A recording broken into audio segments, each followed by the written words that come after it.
Hi hello. അപ്പോൾ നമ്മളുടെ solar panel ഏകദേശം വരുന്ന ആഴ്ച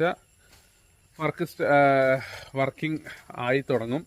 ഇപ്പോൾ ഇന്ന് നമ്മുടെ സോളാറിൻ്റെ ആൾക്കാർ വന്നിട്ടുണ്ടായിരുന്നു. അവർ വന്ന് നമുക്ക് സോളാർ മീറ്റർ ഫിറ്റാക്കി തന്നു. ഇതാ ഈ കാണുന്നതാണ് സോളാർ മീറ്റർ കേട്ടോ. വേണ്ടല്ലേ, ഇതിനകത്ത് ഇത് ഓഫ് ചെയ്ത് വെച്ചേക്കായിരുന്നു. ഇത് നമുക്ക് ഈ മീറ്റർ മാറിയിട്ട് ഇവിടെ നെറ്റ് മീറ്റർ വരും, KSEBയുടെ നെറ്റ് മീറ്റർ വരും. അത് വന്നു കഴിഞ്ഞാലാണ് ഇത് നമുക്ക് പ്രോപ്പറായിട്ട് ഡീറ്റെയിൽസ് കാര്യങ്ങളെല്ലാം നമുക്ക് കിട്ടുള്ളൂ. നമുക്ക് കിട്ടുള്ളൂ എന്ന് പറഞ്ഞാൽ നമ്മൾ കൊടുക്കുന്ന കറണ്ടിൻ്റെ വിവരങ്ങൾ എല്ലാം നമുക്ക് കിട്ടുള്ളൂ.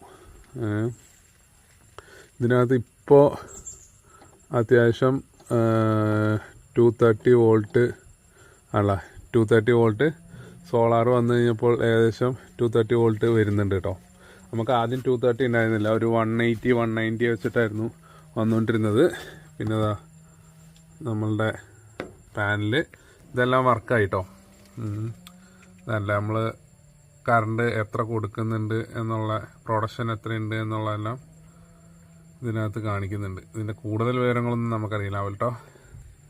ഇനി മോഡം വഴി വൈഫൈ വഴി നമ്മളുടെ ഫോണിലേക്ക് കണക്ട് ചെയ്തിട്ട് അതിനകത്ത് ഇതിൻ്റെ ബാക്കിയുള്ള വിശദമായിട്ടുള്ള വിവരങ്ങൾ അറിയാൻ പറ്റുകയുള്ളൂ. എന്തായാലും വരും ദിവസങ്ങളിൽ KSEBയിൽ പേപ്പറെല്ലാം സബ്മിറ്റ് ചെയ്തിട്ടുണ്ട്. അതേപോലെ നമ്മൾ KSEB നിന്നാണ് നെറ്റ് മീറ്റർ നമുക്ക് പ്രൊവൈഡ് ചെയ്യുന്നത്. പക്ഷേ നിലവിൽ KSEBയിൽ നെറ്റ് മീറ്റർ സ്റ്റോക്ക് ഇല്ലാത്തതുകൊണ്ട് നെറ്റ് മീറ്റർ നമ്മൾ തന്നെയാണ് വാങ്ങിയിരിക്കുന്നത്. അതുകൊണ്ട് എന്താണെന്ന് വെച്ചാൽ നമുക്ക് മാസമാണ് സോളാർ വെച്ച് കഴിഞ്ഞാൽ റീഡിങ്ങിന് വരുന്നത്.